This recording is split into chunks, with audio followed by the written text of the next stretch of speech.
Welcome to Agatha Christie Tales.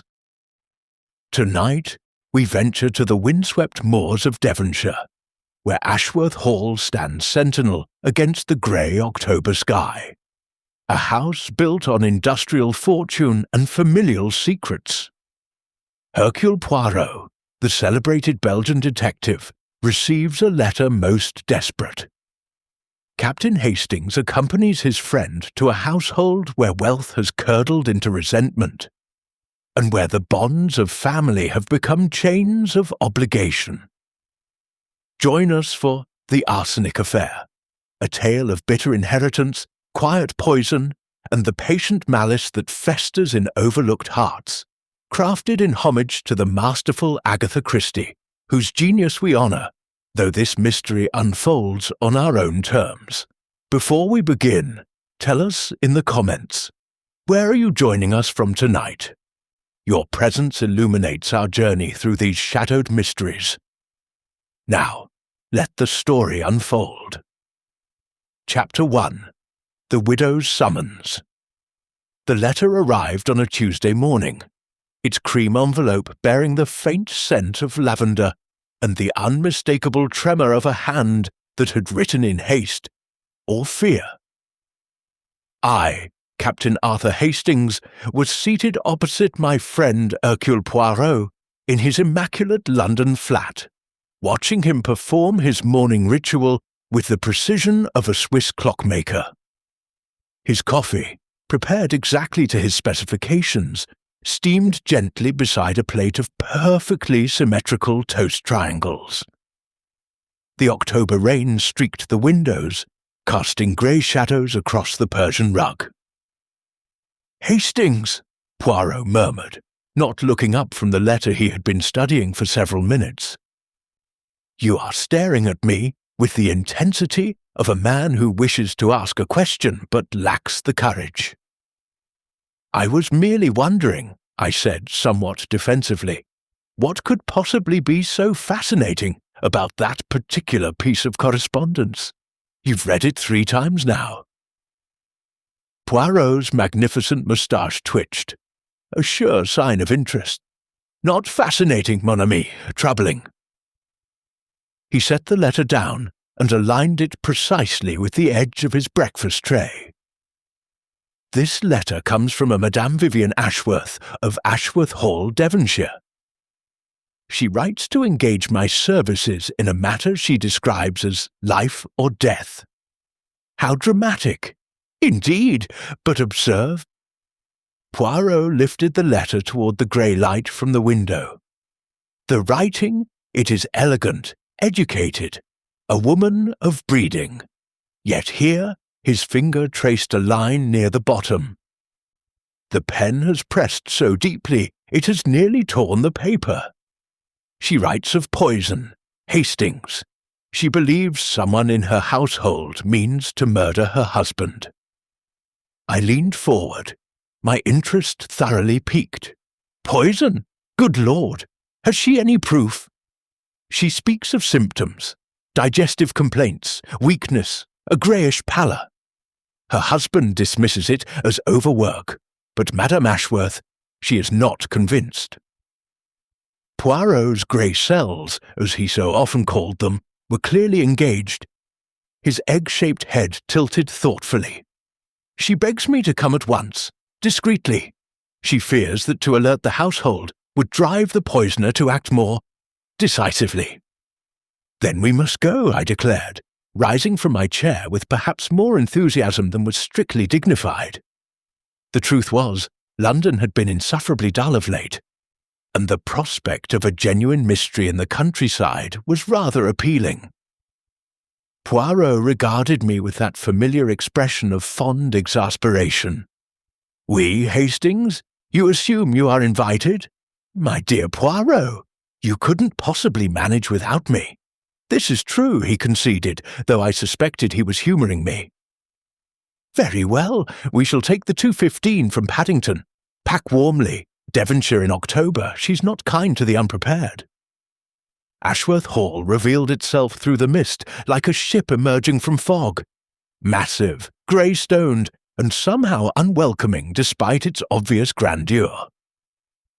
The house was Victorian Gothic, all pointed arches and mullioned windows, surrounded by grounds that had once been magnificent, but now showed signs of genteel neglect. The hedges wanted trimming.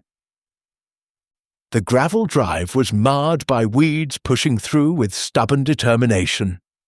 Our taxi from the station deposited us at the front steps, where a butler of advancing years and impeccable posture awaited. "Monsieur Poirot." The butler's voice carried the carefully modulated tones of 40 years in service. "I am Blackwood. Madame Ashworth is expecting you. She asked that I bring you to her directly." "And Sir Roland?" Poirot inquired, his sharp eyes already cataloguing details.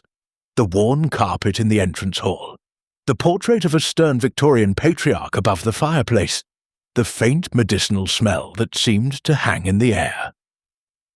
Something flickered across Blackwood's weathered face. "Sir Roland is resting in his study, sir. He is not— well, so I understand." We were led through a succession of rooms that spoke of old money slowly diminishing, fine furniture in need of reupholstering, paintings that wanted cleaning, silver that had not been polished with the vigour it once knew. Ashworth Hall was a house clinging to its past glories, while the present slowly wore it away. The drawing-room where Madame Vivian Ashworth awaited us was the brightest spot we had yet encountered. Fresh flowers stood in crystal vases, and a fire crackled cheerfully in the grate. The woman who rose to greet us was perhaps 35, beautiful in that fair English way, with golden hair swept up in the current fashion, and blue eyes that held both hope and fear. "Monsieur Poirot." She extended her hand with evident relief. "Thank God you've come! I was afraid. I feared my letter might seem the ravings of a hysterical woman. Madame, Hercule Poirot does not dismiss any communication that speaks of poison." He accepted her hand briefly. "This is my associate, Captain Hastings. You may speak freely before him. Please, sit." She gestured toward the settee, and I noticed her hands were trembling slightly. "I hardly know where to begin." "Begin with your husband," Poirot suggested gently. "His symptoms." Vivian Ashworth drew a deep breath. "Roland has always been robust. A force of nature, truly, built his fortune from nothing, worked 18-hour days well into his 60s. But these past 3 weeks—" She pressed her handkerchief to her lips. "It started with stomach complaints. We thought it was merely rich food, or perhaps the stress of business negotiations. But then came the weakness, the pallor. He can barely climb the stairs now without assistance." "Has he seen a physician?" "Dr. Hartley visits weekly. He speaks of exhaustion, prescribes tonics and rest. But Roland is not improving, Monsieur Poirot. He grows worse with each passing day." Her voice dropped. "And I have noticed something else. His fingernails. There are white lines appearing across them. I have read about such things. Mises lines, they call them. A sign of arsenic poisoning," Poirot completed quietly. "You are well informed, madame. I have made it my business to be." There was steel beneath her fragile exterior. "Someone in this house is killing my husband. I am certain of it." "And who, in your estimation, might wish Sir Roland dead?" She laughed bitterly. "That is the terrible thing, Monsieur Poirot. The list is not short." Over the next quarter-hour, Vivian Ashworth sketched for us a household portrait that was far from harmonious. Sir Roland, it emerged, was not a beloved patriarch, but rather a domestic tyrant, whose fortune gave him absolute power over those around him. "There is Geoffrey, my husband's nephew," she explained. "He serves as Roland's secretary, though servant might be more accurate. Geoffrey has gambling debts, substantial ones, and Roland holds the purse strings with an iron grip. He doles out a pittance of an allowance and threatens constantly to cut Geoffrey from the will entirely. The nephew? He resents this? Bitterly, though he hides it behind smiles and deference. Geoffrey is quite skilled at appearing devoted. Who else resides here? Eleanor, Roland's sister. She is difficult to describe. Vivian's expression grew complicated. She came to live here 30 years ago, when her own husband died and left her penniless. Roland took her in out of duty, not affection, and she has managed the household ever since. She is efficient, capable, and utterly without warmth. She has reason for resentment, this sister. Roland treats her as an unpaid servant. She receives no salary, no recognition. She exists in a kind of genteel poverty within these walls, dependent on her brother for every necessity, while watching him lavish money on. Vivian stopped, colour rising in her cheeks. On you, madame, Poirot suggested gently. Yes. She met his gaze directly. I am Roland's second wife. We married 2 years ago. I was a widow with nothing, and he was a wealthy man seeking companionship. I will not pretend it was a love match, Monsieur Poirot, but I have been a good wife to him. I have given him comfort in his declining years. And you inherit, should he die? The bulk of the estate, yes, which is precisely why I cannot go to the police. Her voice was urgent now. Don't you see, I am the obvious suspect, the young wife waiting for her elderly husband to die. If Roland is poisoned and I cry murder, who will believe me? They will say I killed him myself. Poirot stroked his moustache thoughtfully. Is there anyone else?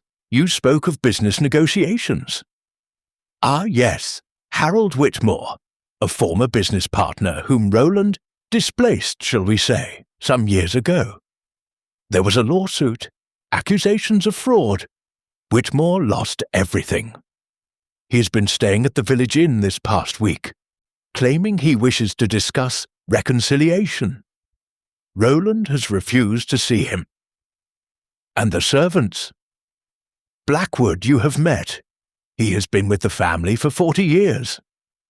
There is also Mrs. Harding, the cook, and 2 housemaids, simple girls from the village. I cannot imagine any of them involved in such a thing. The door opened, and a man entered without knocking. A young man of perhaps 30, with the weak good looks of those born to privilege without responsibility. His fair hair was pomaded, his suit fashionable if slightly worn, and his smile held the practised charm of a born sycophant. Vivian, darling, Blackwood mentioned we had guests. His eyes swept over us with quick assessment. I don't believe I've had the pleasure. Geoffrey, this is Monsieur Hercule Poirot and Captain Hastings. They are friends of the family. Poirot? Geoffrey's smile flickered almost imperceptibly. The detective. How fascinating. I do hope there's no trouble. No trouble, monsieur, Poirot said smoothly. I am merely visiting your charming county. Madame Ashworth was kind enough to offer hospitality. How delightful. Geoffrey's tone suggested he found it anything but. Well, I must dash. Uncle Roland wants his afternoon medication, and Eleanor is nowhere to be found. Such a bother playing nursemaid. He disappeared as quickly as he had come. When the door closed, Poirot turned to our hostess. The medication. Who administers it? Eleanor, usually.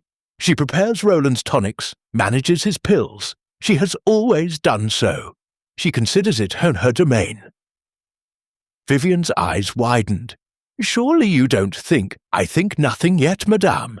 The little grey cells, they require data before they form conclusions. Poirot rose. I should like to meet Sir Roland, and this sister, Eleanor. Also, I must examine the household routines, the kitchen, The medicines. You will arrange this? Of course, anything you need. Hope and fear warred in her expression.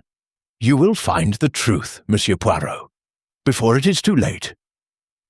Madame, Poirot said gravely, Hercule Poirot always finds the truth. Whether we will be in time, that I cannot promise, but I will do everything in my power. As Blackwood escorted us to our rooms, comfortable if old-fashioned chambers in the East Wing, I found myself pondering the tangled web of resentment and dependency that seemed to characterize Ashworth Hall. Quite a household, I remarked to Poirot once we were alone. The nephew with his debts, the overlooked sister, the former business partner lurking in the village. Not to mention the young wife who stands to inherit everything. You have observed well, Hastings. Poirot was examining his room with evident displeasure at a slightly crooked picture frame, which he immediately straightened. But you have missed the most interesting detail. Oh, and what is that? Madame Ashworth. She called us here because she fears for her husband's life. And yet, Poirot's eyes gleamed with that familiar light of intellectual pursuit. She is the one who told us about the fingernails, the mace's lines. She has researched arsenic poisoning most thoroughly. Naturally, she suspects someone is poisoning him. Perhaps. Poirot adjusted his perfectly aligned cuffs. Or perhaps, mon ami, she wishes to establish herself as the concerned wife who tried to save him before he dies. The question is, which is truth and which is performance? You can't seriously suspect her. She called you here. I suspect everyone, Hastings. That is the only way to suspect no one unjustly. He moved to the window, gazing out at the mist-shrouded grounds. Tomorrow, we begin our investigations in earnest. Tonight, we observe. Watch the household at dinner, mon ami. Note who speaks, who falls silent, who watches whom when they think themselves unobserved. And what will you be watching for? Poirot smiled, that thin, knowing smile that always preceded his most brilliant deductions. The poisoner, Hastings. They will be there among us, hiding in plain sight. They always are. Chapter 2. Death at Dinner. Dinner at Ashworth Hall was served at 8 o'clock precisely, in a dining room that seemed designed to intimidate rather than welcome. The long mahogany table could have seated 20 with ease. Tonight, our party of 6 huddled at one end, like survivors on a raft, surrounded by the vast, shadowy emptiness of the room. I had dressed for dinner, as was proper, and found Poirot already in the drawing-room when I descended, his evening clothes immaculate, his patent leather shoes gleaming. He stood near the fireplace, observing the assembled company with the quiet intensity of a naturalist studying specimens. Sir Roland Ashworth had insisted on joining us despite his obvious ill health. He sat in a wheeled chair near the head of the table, a blanket across his knees, his once powerful frame diminished by whatever malady consumed him. Yet his eyes, pale blue and fierce, retained the predatory gleam of a man accustomed to command. "So you're the famous detective," he rasped, fixing Poirot with an appraising stare. "My wife seems to think I'm being poisoned. Ridiculous notion. I've merely been working too hard. The body, it does not lie, Sir Roland," Poirot replied mildly. "Perhaps a thorough examination would set Madame's mind at ease." "Doctors!" Sir Roland waved a dismissive hand. A hand, I noticed, whose fingernails bore the distinctive white bands Vivian had described. "Hardly fuss is enough as it is. I need rest, not more prodding and poking." Eleanor Ashworth sat to her brother's left, a thin woman of perhaps 60, whose grey hair was pulled back in a severe bun. Her face bore the pinched expression of one who has spent decades swallowing resentment. She wore black, not mourning, I suspected, but habit, and her eyes missed nothing. "Roland has always been stubborn," she said, her voice carrying a curious flatness. "Even as a boy, Mother despaired of him." "And you have cared for him all these years, mademoiselle?" Poirot inquired. "Someone must." Eleanor's thin lips pressed together. "Vivian certainly isn't capable. She's decorative, I grant you, but hardly practical." Vivian, seated opposite, coloured but said nothing. Geoffrey, beside her, smothered what might have been a laugh with his napkin. Now, Eleanor," Sir Roland said, though his tone held no real reproof. "Vivian has her uses." The cruelty was casual, almost absent-minded, the cruelty of a man so accustomed to power that he no longer noticed when he wielded it. I saw Vivian's hands tighten in her lap, her knuckles whitening. Blackwood supervised the serving of the soup, a clear consommé, with silent efficiency. I watched the servants move about the table, noting their routines. The housemaid who ladled the soup, the footman who poured the wine, Eleanor, who leaned over to adjust her brother's napkin with proprietorial care. "I understand you've had a visitor from your past, Sir Roland," Poirot remarked, lifting his soup spoon. "A Monsieur Whitmore?" The effect was electric. Sir Roland's spoon clattered against his bowl. Geoffrey's head snapped up. Even Eleanor's composure flickered. "Who told you about that?" Sir Roland demanded. "Monsieur, I am a detective. Information. It reaches me through many channels." Poirot's expression remained bland. "This Whitmore, he was once your business partner, no?" "Was." Sir Roland's voice dripped contempt. "Until he tried to cheat me. I destroyed him, as he deserved. Now he comes crawling back, begging for scraps. I've refused to see him." "Perhaps unwisely," Geoffrey murmured. "A desperate man is a dangerous man, uncle." "Let him be dangerous. What can he do? I hold all the cards." Sir Roland reached for his wineglass, a heavy crystal goblet filled with claret, but his hand trembled so violently that he nearly knocked it over. Eleanor steadied it with practised ease. "Let me, Roland." She guided the glass to his lips, supporting it as he drank.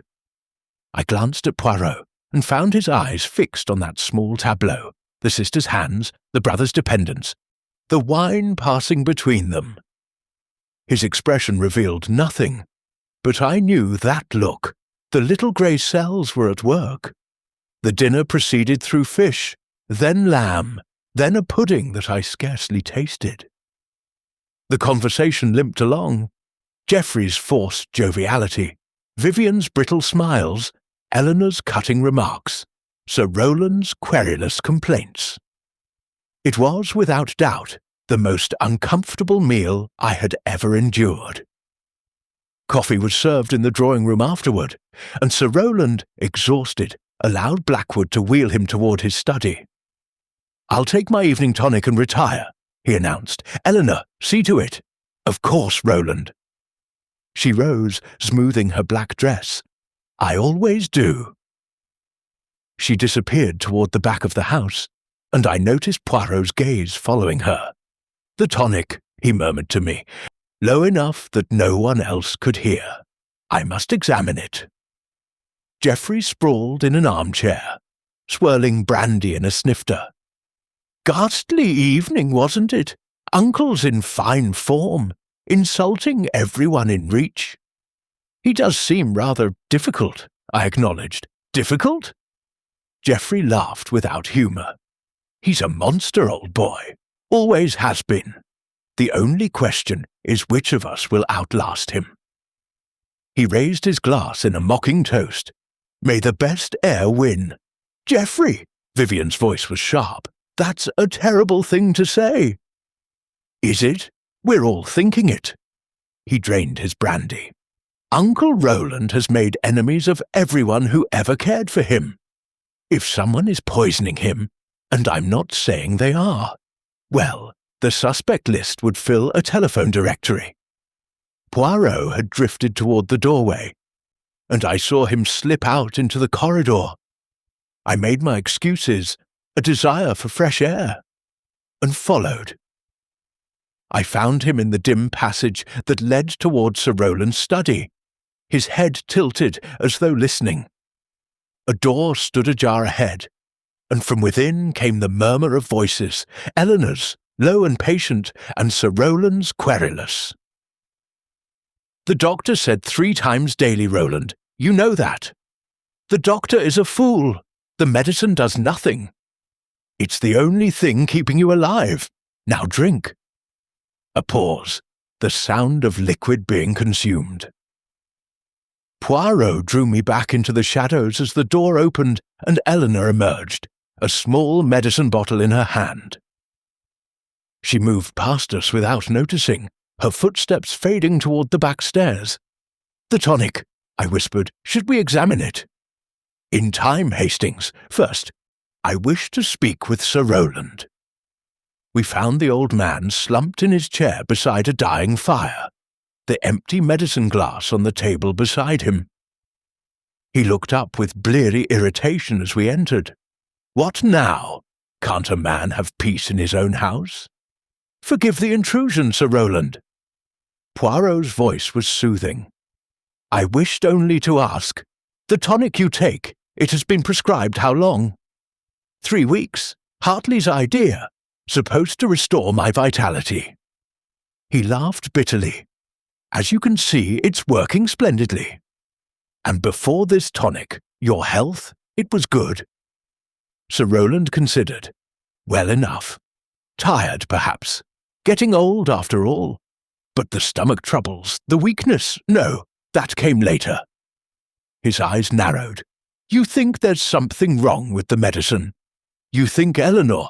I think nothing yet, Sir Roland. But I should like your permission to have the tonic analysed." "Do what you like." The old man waved a weary hand. "I'm too tired to care. Just find out the truth, Poirot. If someone is trying to kill me, I want to know." His voice hardened. "And I want them punished." It was perhaps 2 hours later. I had retired to my room, but found sleep elusive, when the scream tore through the house. I was on my feet instantly, heart pounding, reaching for my dressing gown. The scream came again, followed by a crash and the sound of running footsteps. I burst into the corridor to find Poirot already there, fully dressed, despite the late hour. "The study," he said tersely. "Come." We descended the stairs at speed, joining a tide of household members converging on Sir Roland's private domain. Geoffrey appeared in dishevelled pyjamas, Vivian in a silk wrapper, her face white with shock. Blackwood, still impeccably dressed, did the man never sleep? Stood at the study door, his aged face pale. "I found him," the butler said, his voice unsteady. "I came to check the fire and—" Poirot pushed past him into the room. I followed. Sir Roland Ashworth sat in his wheeled chair, exactly where we had left him hours before. But his eyes stared at nothing now. His mouth hung open, frozen in a grimace of agony. His hands clutched the armrests, fingers curled like claws. On his lap, where it had fallen, lay a crystal glass, empty, but bearing a residue of amber liquid at the bottom. "Mon Dieu!" Poirot breathed. I had seen death before. The war had made me grimly familiar with its many faces. But there was something particularly horrible about this. The twisted features, the frozen agony.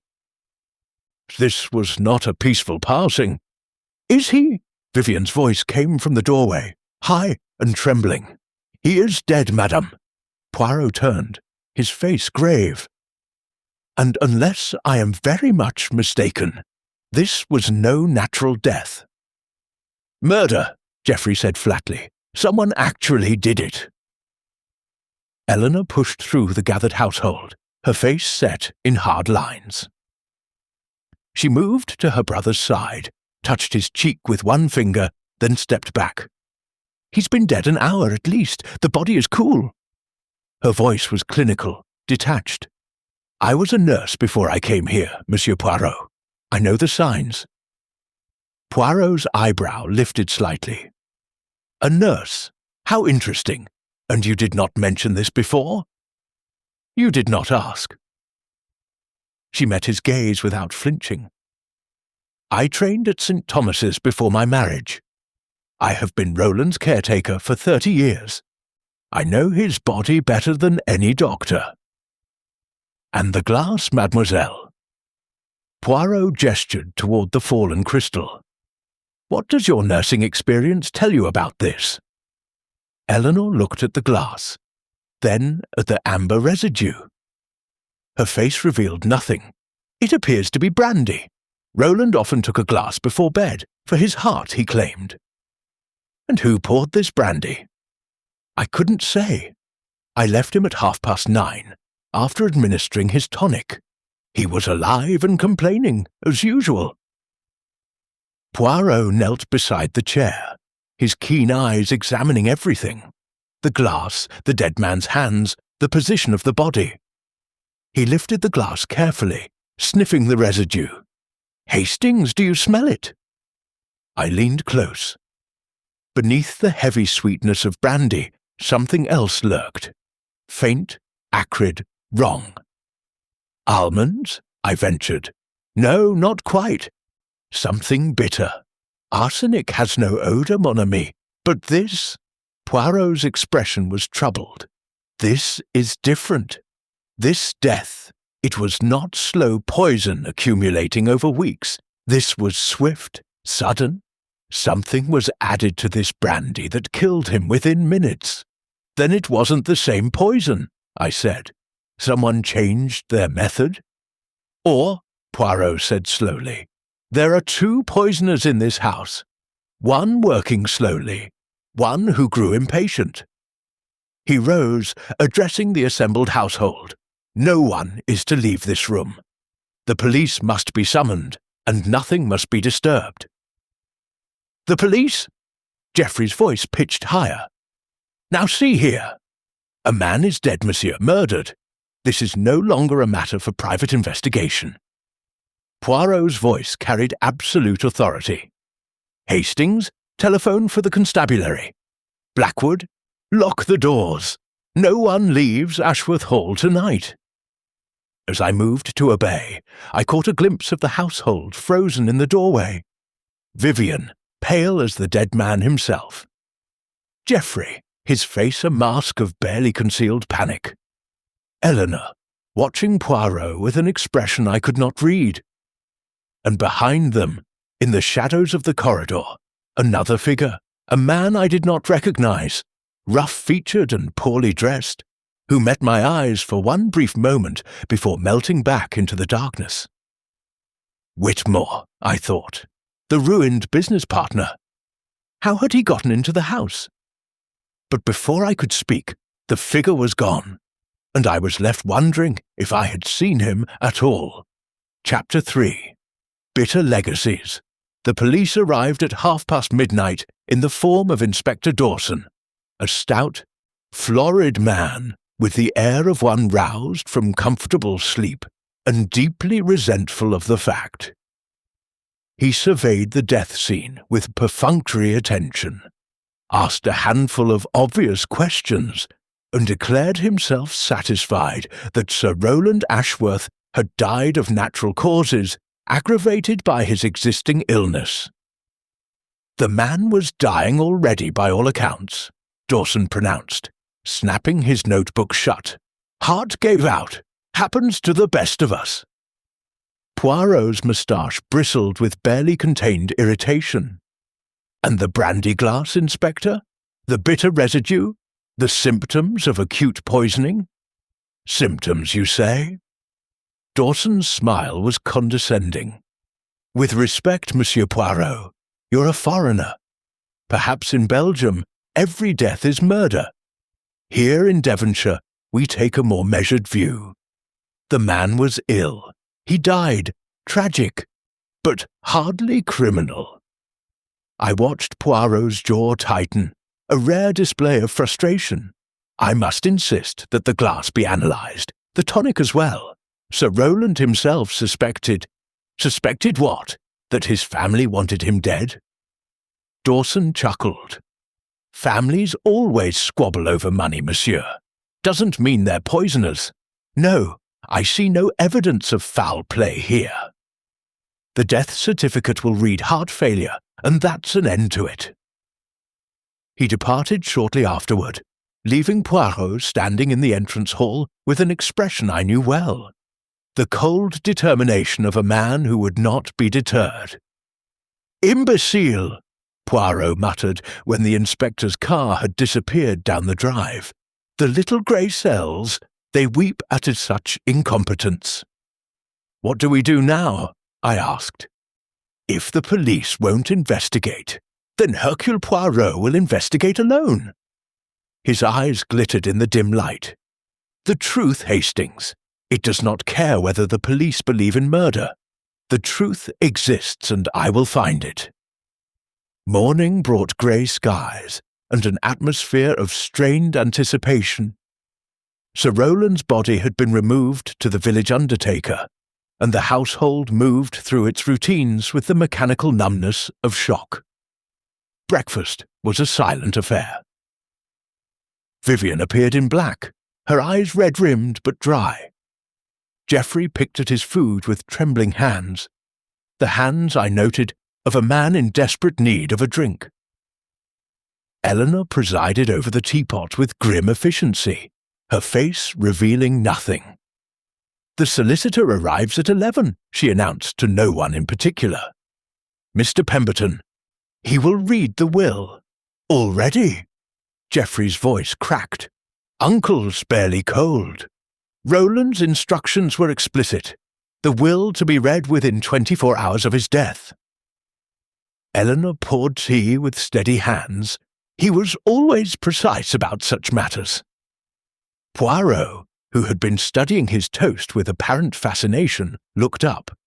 "This will, it has been recently altered, perhaps?" A charged silence fell over the table. Eleanor's teacup paused halfway to her lips. Geoffrey went very still. Only Vivian seemed unsurprised. 6 months ago, she said quietly. "Roland changed his will 6 months ago, after we married." "Changed it how, madame?"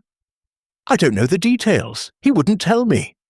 Her voice was brittle, but I know he was angry with Geoffrey about the gambling. And he and Eleanor had quarrelled. Something about household expenses. He threatened to cut them both off entirely. "That's a lie!" Geoffrey's composure shattered. "Uncle wouldn't. He needed me. Who else would manage his correspondence, his appointments? I'm indispensable."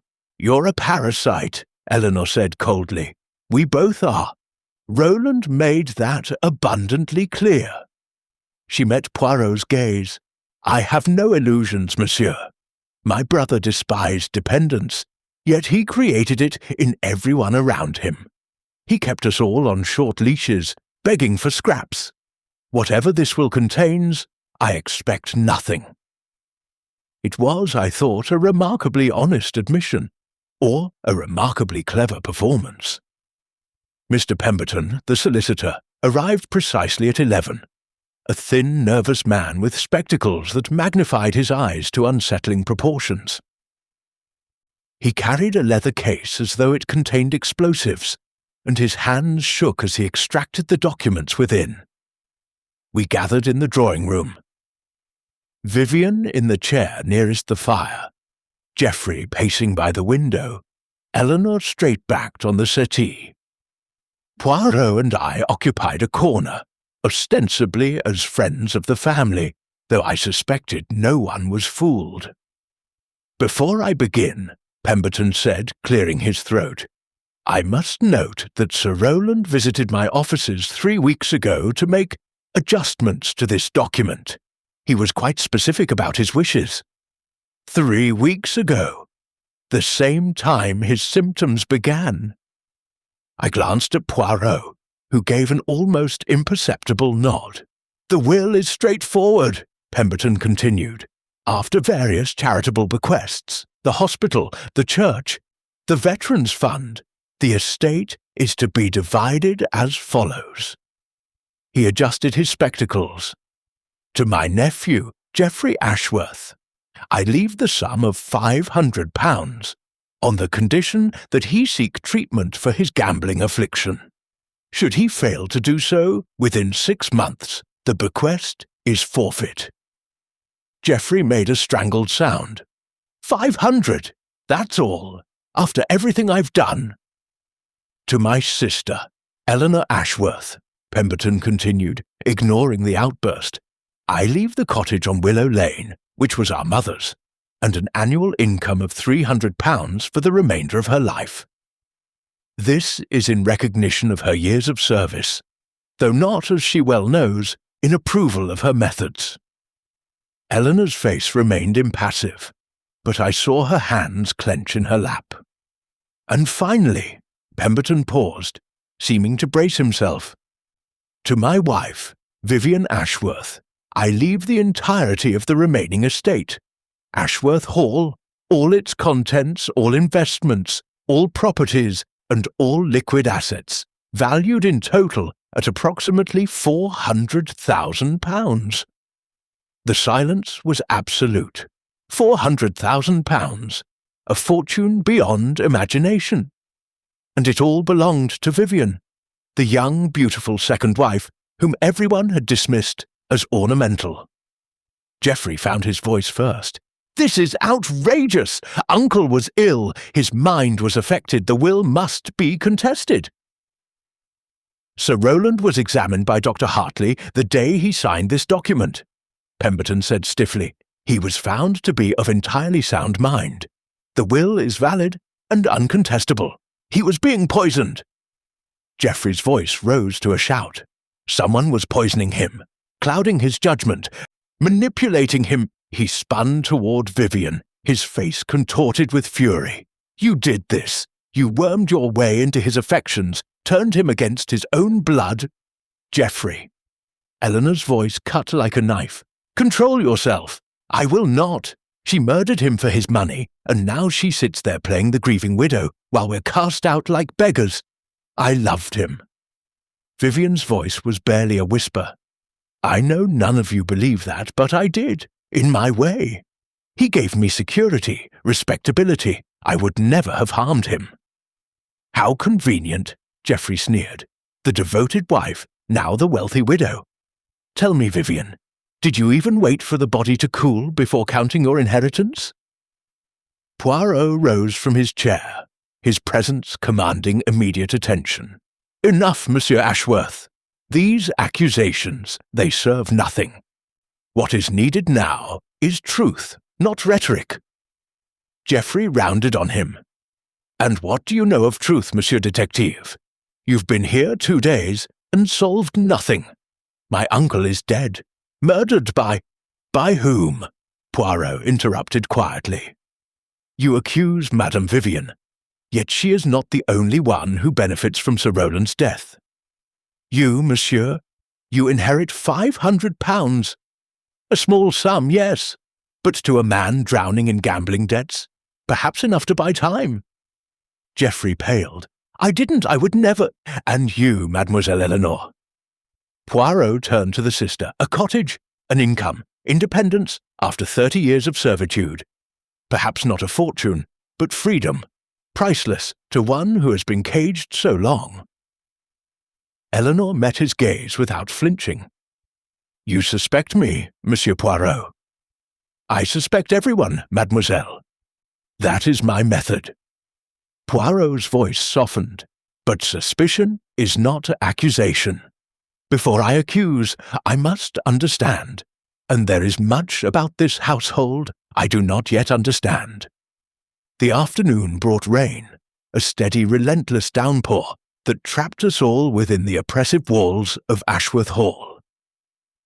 Poirot used the time to conduct what he called little conversations, informal interrogations disguised as friendly chats. I accompanied him to the kitchen, where Mrs. Harding, the cook, was preparing an elaborate meal that no one would eat. Sir Roland's diet, Poirot began, settling himself at the worn wooden table. It was restricted, perhaps, due to his illness. Mrs. Harding, a stout red-faced woman who had clearly been weeping, nodded vigorously. "Oh, yes, sir. Miss Eleanor was very particular. Plain food, nothing rich. Boiled fish, steamed vegetables, dry toast. The poor master, he complained terribly, but Miss Eleanor insisted. And his brandy, the evening glass. That was his one indulgence, sir. Miss Eleanor tried to stop it, said spirits were bad for his constitution, but the master wouldn't hear of it. Every night after dinner, a glass of the good French brandy from the cellar. Who poured this brandy?" Mrs. Harding frowned, considering. "Well, usually Blackwood, sir. Or sometimes the master poured it himself, when he was feeling strong enough. Last night—" She paused, her frown deepening. "Last night I couldn't say.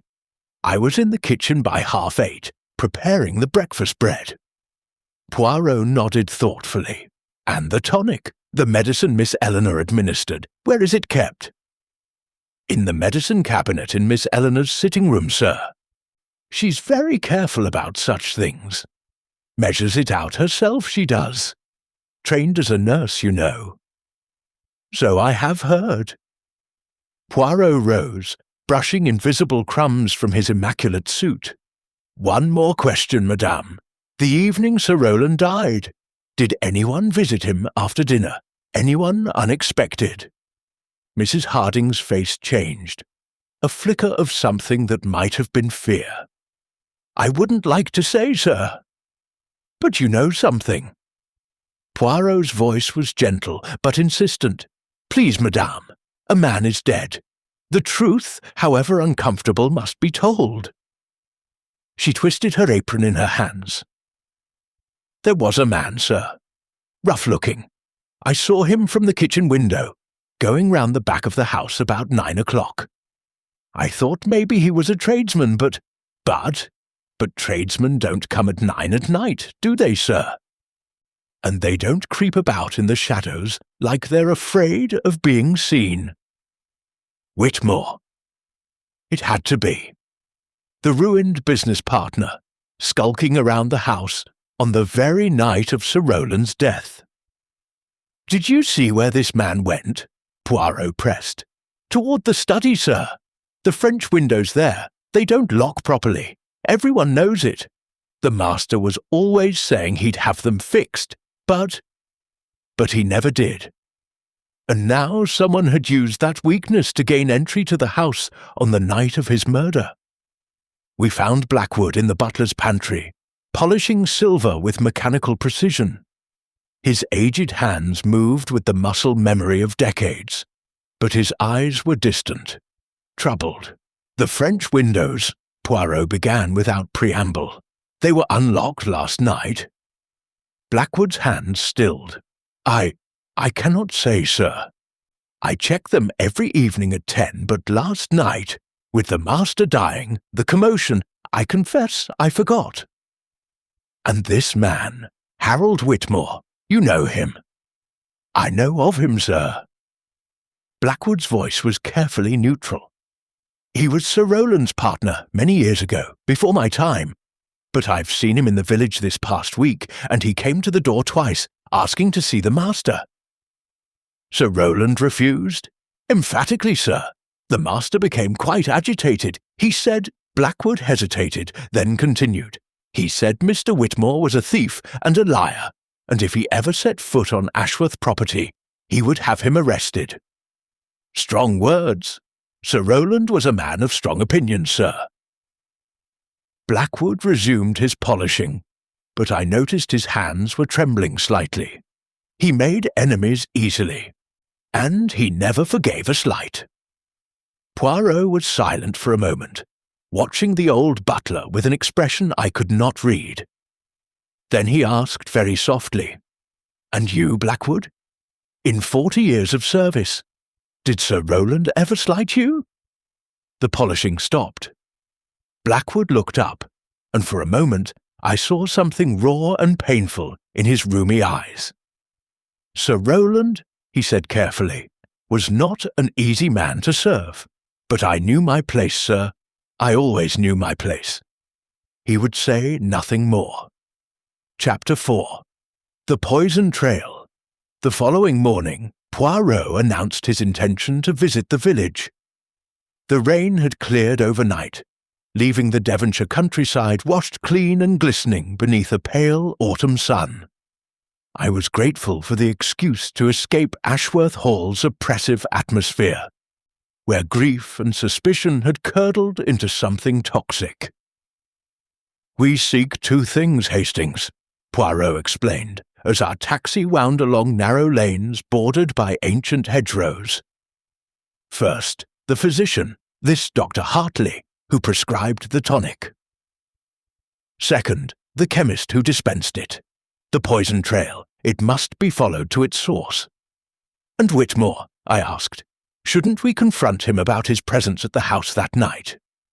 "All in good time, mon ami. First, we establish the method, then the opportunity.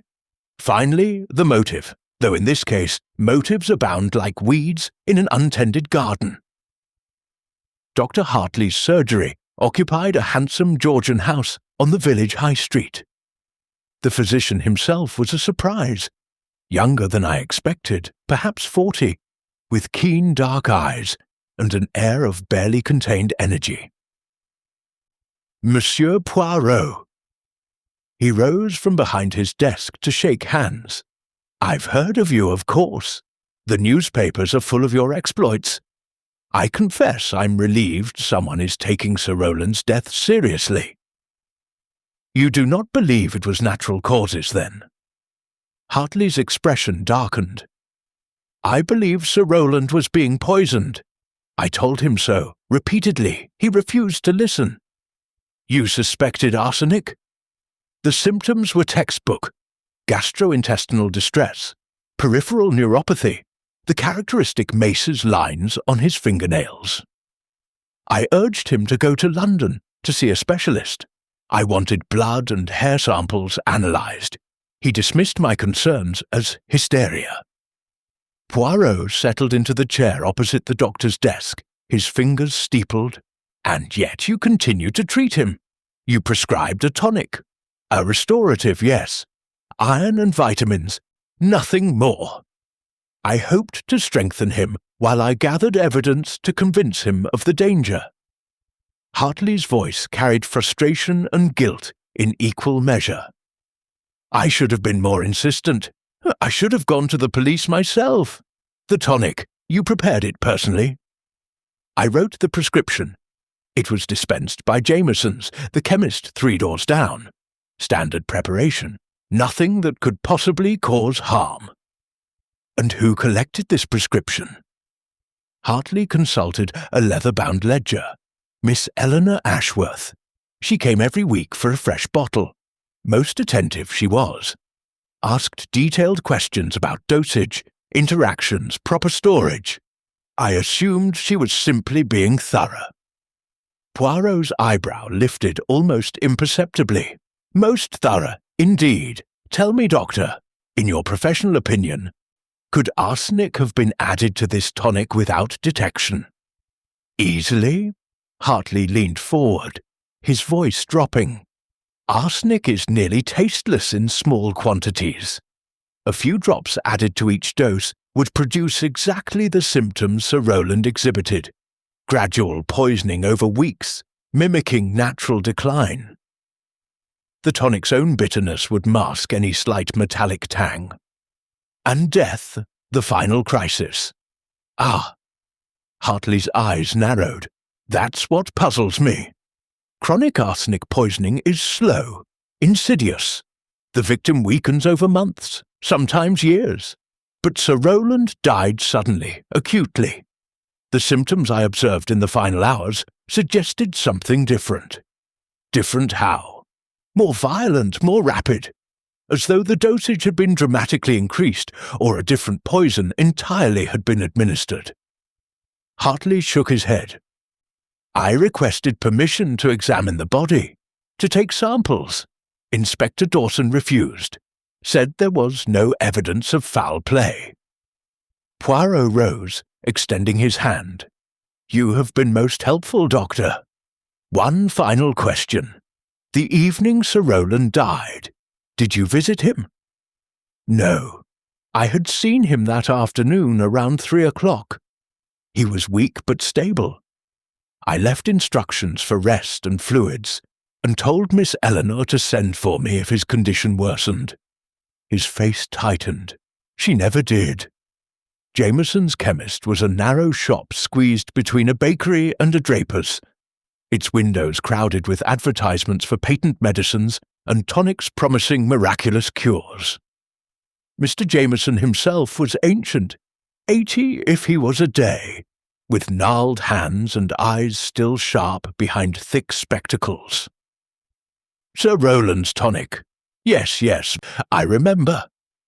He shuffled toward a cabinet of meticulously labelled bottles. Simple preparation. Iron sulfate, vitamin B complex, gentian root for bitterness. I made it fresh each week, exactly to Dr. Hartley's specifications.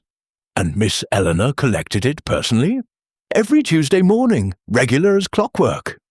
Jameson's wrinkled face softened. Pleasant woman, if a bit severe. Always asked about the ingredients, the shelf life, whether heat or cold might affect the potency. Took her duties seriously, she did. Did she purchase anything else? Any other medicines or compounds? The old chemist's eyes flickered. Just for a moment, but Poirot caught it. Now, monsieur, I keep careful records. Everything above board, everything legal. I do not suggest otherwise. Poirot's voice was silk over steel. But you hesitate. Why? Jameson sighed, reaching for another ledger. About 6 weeks ago, Miss Eleanor came asking about rat poison. Said Ashworth Hall had an infestation. I sold her a tin of Rodex, arsenic-based compound, very effective. My heart quickened. 6 weeks ago, 2 weeks before Sir Roland's symptoms began. Do you still have this record? Jameson turned the ledger toward us. There it was, in faded ink. Sept 3rd, E. Ashworth, Rodex rat poison, 1 tin, 2s, 6d. She paid cash, the chemist added, signed the poison register, as required by law, everything proper. Poirot studied the entry, his face unreadable. And this Rodex, it contains arsenic trioxide, no? That's right. Nasty stuff if misused, but for rats, nothing better. Indeed. Poirot closed the ledger gently. Nothing better.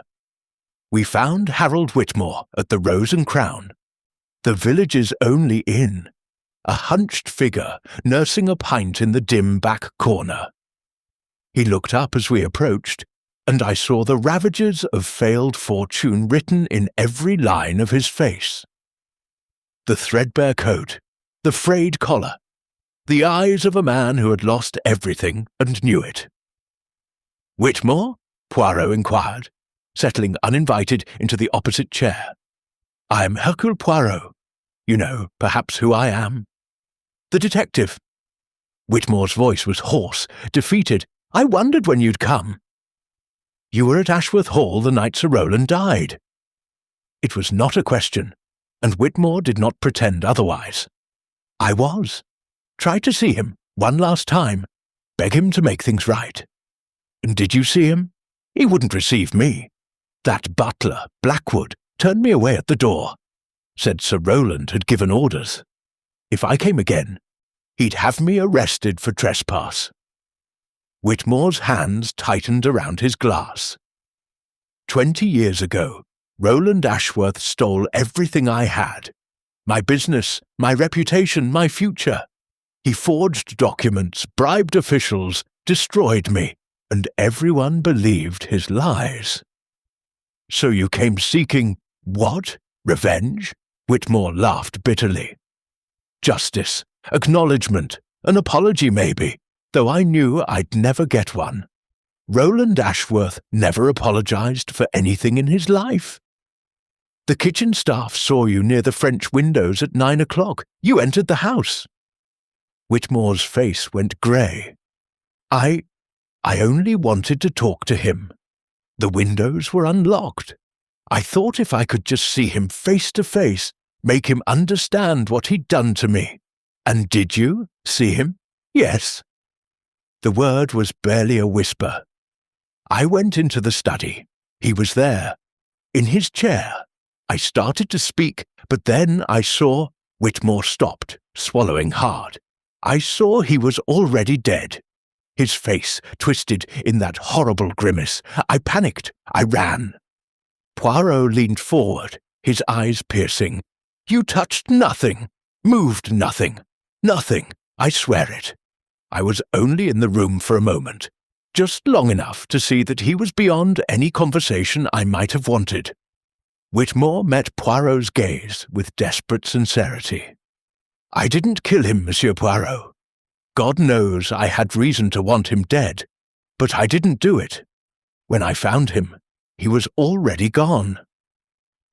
And the time? You are certain it was 9 o'clock? Thereabouts. The church clock was striking as I came up the drive. Poirot sat back, his expression thoughtful.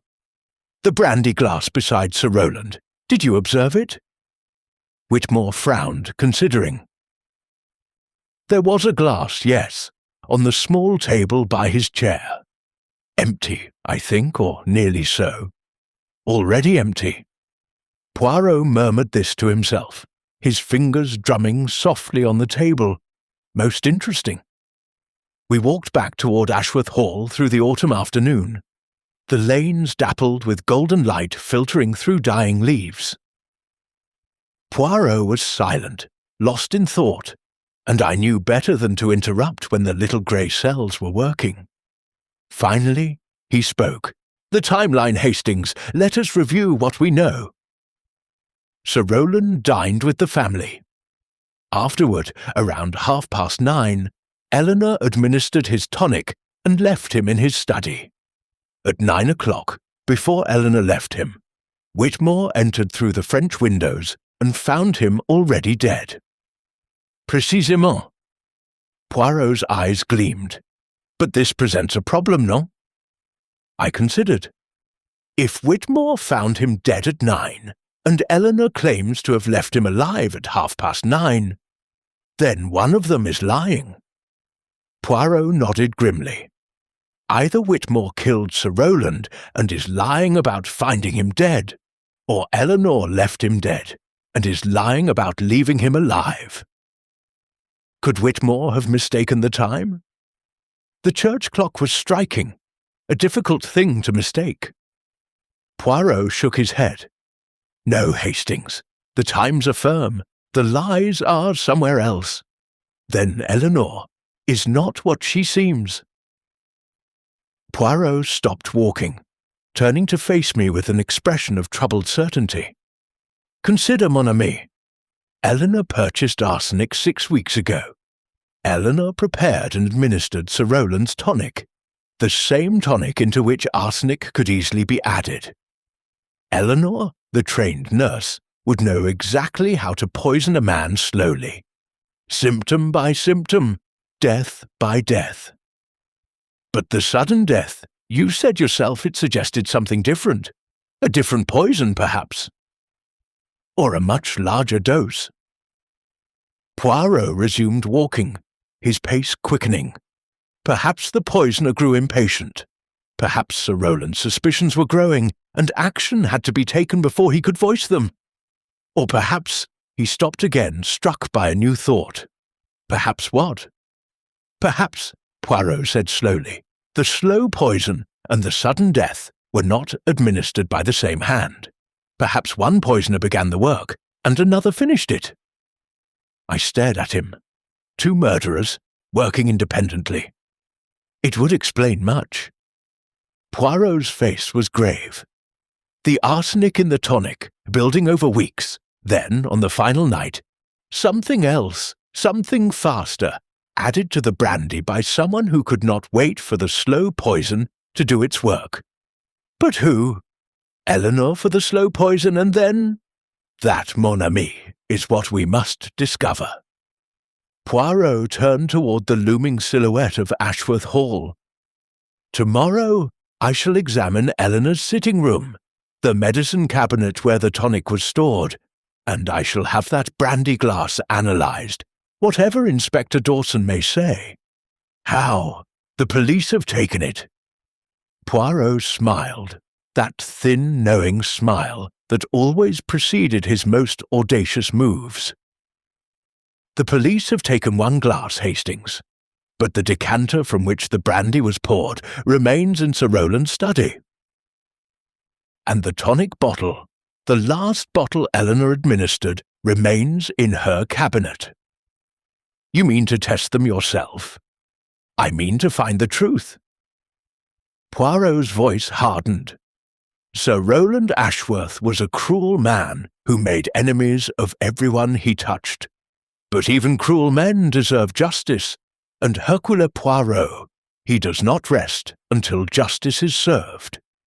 Chapter 5. Shadows of the Past.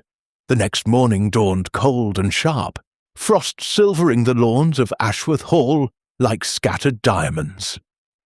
I found Poirot already at breakfast, though he had touched nothing on his plate, a sure sign that the little grey cells were fully engaged. "You slept poorly, mon ami?" I inquired, helping myself to eggs and bacon. "I did not sleep at all." Poirot's voice carried no complaint, merely statement of fact. The puzzle, it circles in my mind like a carousel. Each time I reach for the brass ring of truth, it slips away. The timeline still troubles you? Everything troubles me, Hastings. The timeline, the two poisons, the convenient appearance of Whitmore, the composed grief of Mademoiselle Eleanor, the trembling innocence of Madame Vivian. He pushed his untouched coffee aside. Too many pieces. And yet I feel certain the solution is simple, if only I could see it. Eleanor entered the dining room before I could respond, her black dress severe against her pale complexion. She moved to the sideboard, poured herself tea with mechanical precision, and settled into her customary chair without acknowledging our presence. "Mademoiselle Eleanor." Poirot's voice was gentle. "I wonder if I might impose upon your hospitality. There are certain matters I wish to examine. Sir Roland's study, and the medicine cabinet where you stored his treatments." Eleanor's teacup paused halfway to her lips. "The medicine cabinet? Whatever for?" "Thoroughness, mademoiselle. Hercule Poirot. He leaves no stone unturned. I have nothing to hide." She set down her cup with a sharp click. "Examine whatever you wish. You will find everything in perfect order." "I have no doubt." Poirot rose, dabbing his moustache with his napkin. "Hastings, if you would accompany me." Eleanor's sitting room occupied a small corner of the east wing, a cramped, cheerless space that spoke eloquently of her diminished status in the household. The furniture was serviceable but worn, the curtains faded, the carpet threadbare in patches. Only the medicine cabinet, a tall mahogany piece with glass doors, showed signs of care, its brass fittings polished to a high gleam. "The tonic." Poirot opened the cabinet doors, revealing neat rows of bottles, each labelled in Eleanor's precise handwriting. "Which is the current bottle?" I scanned the labels. "Here, Sir Roland's Restorative, October batch. There's perhaps a quarter remaining." Poirot lifted the bottle carefully, holding it to the light. The liquid within was dark brown, viscous, unremarkable. He removed the stopper and sniffed delicately. Gentian, iron, perhaps a trace of alcohol for preservation. His brow furrowed. Nothing unusual to the nose, but arsenic, it would not announce itself so obviously. Should we have it analysed? Indeed, but first. Poirot's attention shifted to the lower shelves, where several tins and jars were stored. His fingers danced across the labels until they stopped on a distinctive red and black container. Rhodex rat poison, arsenic trioxide. Handle with extreme care. He lifted the tin. It was light, nearly empty. The chemist sold her a full tin 6 weeks ago, I said, if she only used it for rats. Then much remains unaccounted for. Poirot opened the lid. Inside, barely a dusting of white powder clung to the bottom. A full tin of Rhodex contains enough arsenic to kill a dozen men. And yet, Ashworth Hall shows no evidence of a serious rat infestation. Perhaps she was overly thorough, laid poison throughout the cellars. Perhaps. Poirot's voice suggested he did not believe this for a moment. He pocketed the tin, evidence, should we need it, and turned toward the door. Now, Hastings, the study. Sir Roland's study retained the aura of its late occupant, heavy, oppressive, saturated with the mingled scents of tobacco, leather, and something fainter, almost metallic. The wheeled chair where he had died remained by the fireplace, a silent witness to the final moments. Poirot moved through the room with methodical precision, examining surfaces, opening drawers, lifting ornaments. I watched him work, marvelling as always at his attention to details I would never have noticed. The brandy decanter. He approached a crystal container on the sideboard, its amber contents catching the morning light. Still half full. Blackwood confirms it has not been touched since the night of the death. He unstoppered the decanter, sniffed, and his nostrils flared. "Hastings, come here." I obeyed, leaning close. Beneath the rich sweetness of aged brandy, something else lurked. Faint, bitter, wrong. The same scent I had detected in the residue of the death glass. The brandy itself was poisoned, I said, not just the glass. So it would appear, which means anyone who poured from this decanter on that final evening was administering death. Poirot replaced the stopper carefully. The question becomes, who had access? Who poured the fatal glass? Eleanor said she left him at 9:30. If the brandy was already poisoned, then she may have poured it herself, knowing what it contained, or— Poirot paused, his eyes narrowing. Or someone else visited the study between dinner and 9 o'clock when Whitmore found the body. Geoffrey, I suggested. He was here that evening. He mentioned bringing Uncle Roland his medication, though Eleanor wasn't there to do it. An interesting detail. Poirot moved to the desk, rifling through papers with quick, practiced movements. Sir Roland was meticulous in his records. Letters, accounts, appointments, all filed with precision. Let us see what the final days reveal. He extracted a leather diary, its pages covered in Sir Roland's cramped handwriting.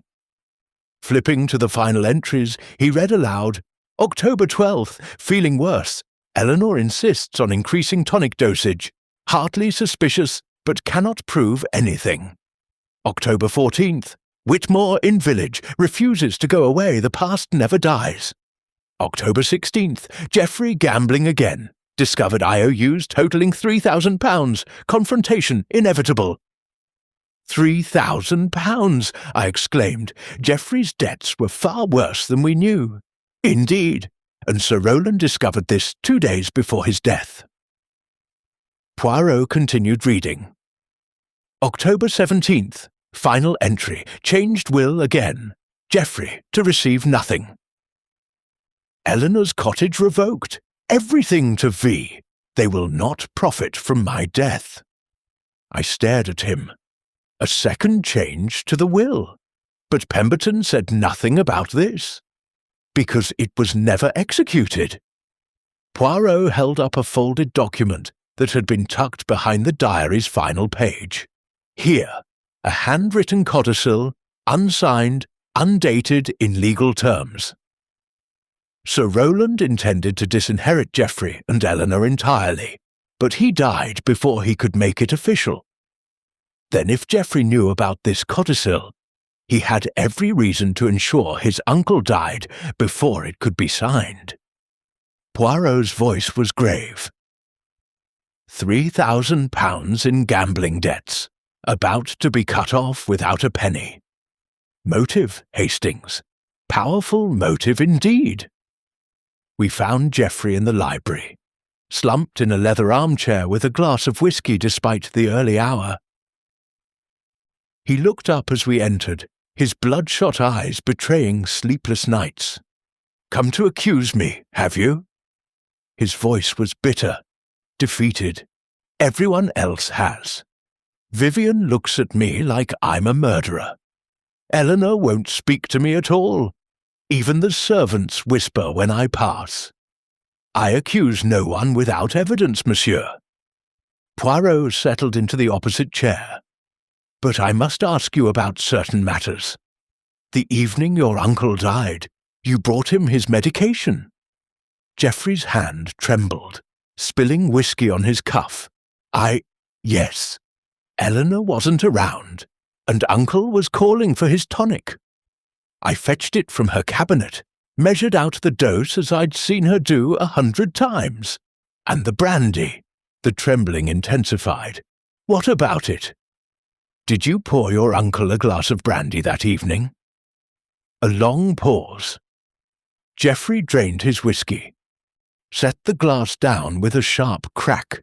"Yes," he whispered. "Yes, I poured him a brandy. He asked for it, after the tonic.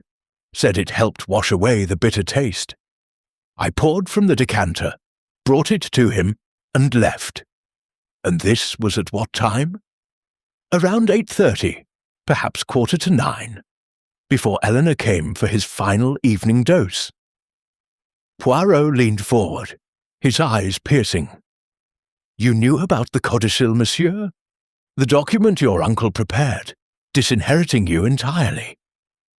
Geoffrey's face crumpled. "How did you—" He stopped, then laughed hollowly. "Of course you found it. The great detective. Yes, I knew. Uncle told me that afternoon. Called me into his study, showed me the paper, said he was taking it to Pemberton the next morning. Told me I was a worthless parasite, and he should have thrown me out years ago. And so you killed him, before the codicil could be signed." "No!" Geoffrey lurched to his feet, swaying. "I didn't poison him. The brandy was fine when I poured it. I swear it, I thought—" He stopped, horror dawning in his eyes. "You think I poisoned the brandy? That I put something in his drink?" "The decanter is contaminated," Poirot said flatly. "Whoever poured from it that evening administered a fatal dose." "But that's impossible. I poured for him directly. There was nothing wrong with the brandy, nothing at all." "Then how do you explain the poison in the decanter?" Geoffrey's face was ashen. "I can't, unless—" He sank back into his chair, head in his hands. "Unless someone else added poison after I left. Someone who came later. Eleanor. I don't know. I don't know anything anymore." His voice broke. "I'm a weak man, Monsieur Poirot. A gambler, a wastrel, everything Uncle said I was. But I am not a murderer."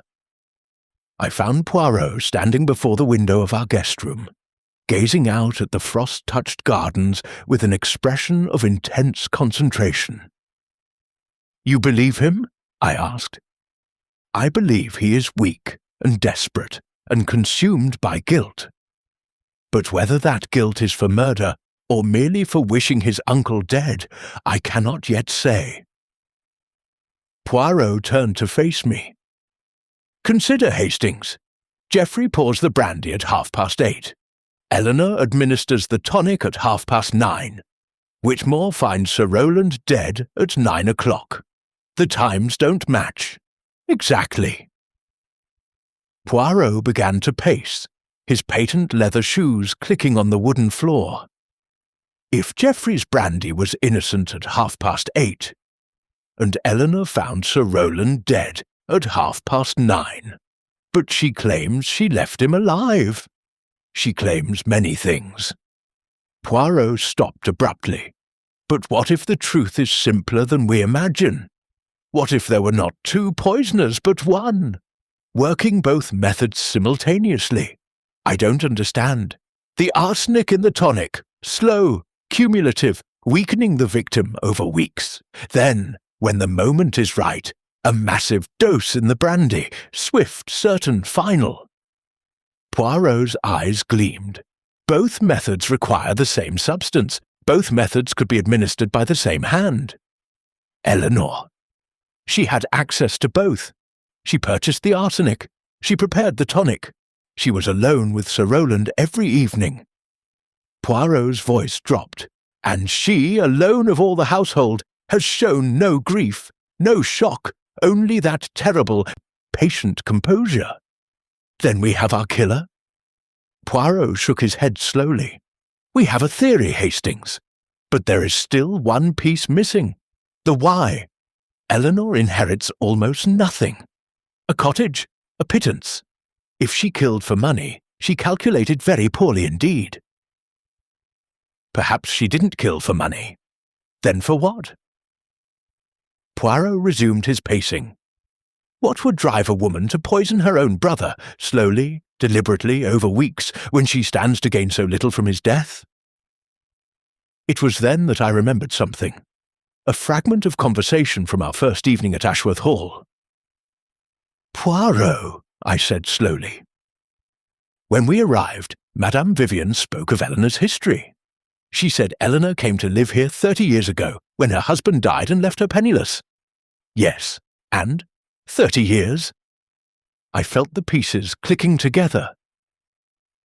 30 years of servitude, 30 years of being treated as an unpaid servant while watching her brother grow rich, 30 years of resentment, building like arsenic in the bloodstream. Poirot's voice was barely a whisper, accumulated, undetected, until the final lethal dose.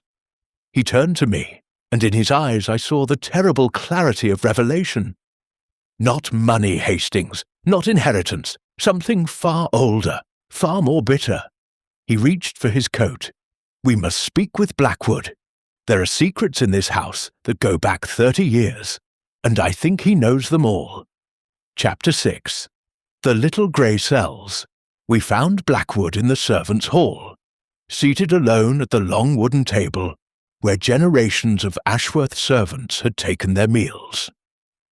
Before him lay a photograph in a tarnished silver frame, a young woman with dark hair and gentle eyes, frozen in the sepia permanence of another age. He looked up as we entered, and I saw something in his weathered face I had not expected. Relief. The relief of a man who has carried a burden too long and finally sees the possibility of laying it down. You've come about, Miss Eleanor, he said. It was not a question. Poirot settled onto the bench opposite, his manner gentle but intent. I have come about the truth, Monsieur Blackwood, whatever form it may take. The old butler's gaze returned to the photograph.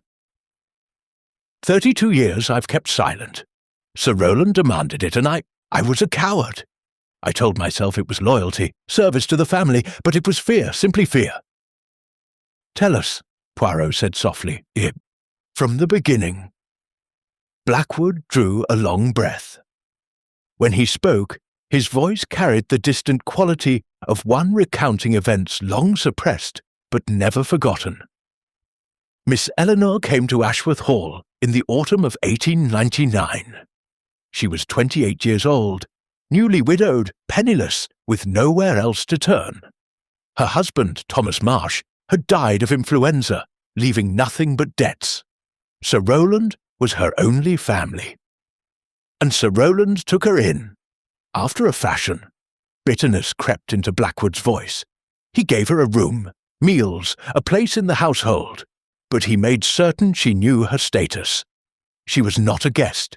She was not family in any meaningful sense. She was tolerated, a poor relation, dependent on his charity, reminded of it daily. This was cruel, Poirot observed, but not unusual among families of wealth. No. What was unusual, what was unforgivable, came later. Blackwood's hands trembled as he touched the photograph. 2 years after Miss Eleanor arrived, Sir Roland married. His first wife, Lady Catherine. She was everything Miss Eleanor was not. Wealthy, beautiful, adored. Sir Roland worshipped her. And Miss Eleanor served her, waited upon her, managed the household so Lady Catherine could live a life of ease. Blackwood's jaw tightened. Miss Eleanor bore it all without complaint. She had no choice. But then Lady Catherine fell ill. I leaned forward, sensing the approach of something significant. What illness? The doctors called it a wasting disease. She weakened over months. Digestive troubles, fatigue, that terrible pallor. The same symptoms, Monsieur Poirot, that Sir Roland himself displayed before his death. The silence that followed was absolute. I stared at Blackwood, my mind struggling to comprehend the implications. "You are saying," Poirot said carefully, "that Lady Catherine was poisoned?" "I'm saying that Lady Catherine died in 1903, and that within a month of her death, Sir Roland accused Miss Eleanor of having murdered her. Mon Dieu! He had no proof, nothing that would stand in a court of law. But he was convinced of it, convinced that Miss Eleanor, jealous of his wife's position, had slowly poisoned her to death." Blackwood's voice cracked. "He confronted Miss Eleanor in this very house. I heard them shouting, heard her denials, her protestations of innocence, and then silence. What happened? They reached an arrangement." The word dripped with contempt. Sir Roland could not prove murder, and he could not bear the scandal of a trial. So he offered Miss Eleanor a choice: leave Ashworth Hall in disgrace, penniless and ruined, or remain forever bound to his service, forever reminded of what he believed she had done. She chose to stay. What else could she do? She had nothing, Monsieur Poirot. No money, no friends, no prospects. Sir Roland held absolute power over her, and he wielded it without mercy. Blackwood's eyes glistened. For 30 years he punished her. Small humiliations, daily cruelties, constant reminders of her dependence. He gave her just enough to survive, never enough to leave. He trapped her in a prison without bars. Poirot was silent for a long moment, processing this revelation. When he spoke, his voice was heavy with understanding. "And you, Monsieur Blackwood, you witnessed all this." "I witnessed. I said nothing. I served." The butler's composure finally broke, tears streaming down his lined cheeks. "I loved her, Monsieur Poirot. From the first day she arrived, a frightened young widow with nowhere to turn. I loved Eleanor Marsh, but I was a servant. She was gentry, however reduced. It was impossible. Yet you stayed, all these years. I stayed to be near her, to offer what small kindnesses I could within my station." He wiped his eyes with a handkerchief. "And I stayed because I knew the truth Sir Roland never accepted." Poirot's eyes sharpened. "What truth?" "Miss Eleanor did not poison Lady Catherine." Blackwood's voice rang with absolute conviction. "She nursed her, cared for her, sat beside her bed through endless nights of suffering." I saw the grief in her eyes when Lady Catherine died. Genuine, heartbroken grief. Whatever killed that poor woman, it was not Eleanor's hand. Then who? Blackwood hesitated. I cannot say with certainty, but I always wondered. He stopped, glancing toward the door as though fearing eavesdroppers. Speak freely, monsieur. The truth cannot hurt you now. Sir Roland adored his wife, obsessively, possessively, but Lady Catherine, she was not happy. I saw letters once, letters she tried to hide, letters from a man in London. I believe she was planning to leave Sir Roland, to run away with this other man. And Sir Roland discovered this? I cannot prove it. But after Lady Catherine's death, Sir Roland changed. He became harder, crueler, more controlling. And he never remarried, not for 25 years, until Madame Vivian came along. Blackwood's voice dropped to a whisper. I have always wondered if Sir Roland himself knew more about his wife's death than he ever admitted, and if his accusations against Miss Eleanor were merely a convenient way to deflect suspicion. The implications hung in the air like poison gas. If Sir Roland had killed his first wife and blamed Eleanor, if he had held that false accusation over her head for 30 years, the motive, I breathed, not money, not inheritance, revenge. Poirot nodded slowly. 30 years of punishment for a crime she did not commit. 30 years of servitude, humiliation, dependence. And then, finally, the opportunity to repay cruelty with cruelty, poison with poison. You believe she killed him then? Blackwood's voice was hollow. I believe, monsieur, that I am beginning to understand. Poirot rose, straightening his waistcoat. One question more. The evening Sir Roland died, you checked the French windows at 10 o'clock, you said. But earlier that evening, around 9, did you see anyone enter or leave the study? Blackwood frowned, considering. I was in the dining room supervising the clearing of dinner, but I did see Miss Eleanor around 8:15. She was coming from the direction of the study, carrying what looked like a small bottle. 8:15? You are certain? Quite certain. The grandfather clock in the hallway was chiming, before Geoffrey brought the brandy, before her claimed visit at 9:30. Poirot's eyes glittered. Merci, Monsieur Blackwood. You have been most helpful. We retreated to the garden, despite the bitter cold. Poirot needed to think, and the confines of Ashworth Hall had become oppressive. The timeline, Hastings. He paced along the gravel path, his breath misting in the frigid air. Let us reconstruct it completely. Eleanor visits the study at 8:15. Blackwood sees her with a bottle. The poison, added to the brandy decanter. She knows Sir Roland will drink from it that evening, as he does every evening. Then Geoffrey arrives at 8:30, pours the brandy, unknowingly administering the fatal dose. And Sir Roland drinks. The arsenic works quickly, in such concentrated form. Poirot nodded grimly. By 9 o'clock, when Whitmore creeps through the French windows, Sir Roland is already dead.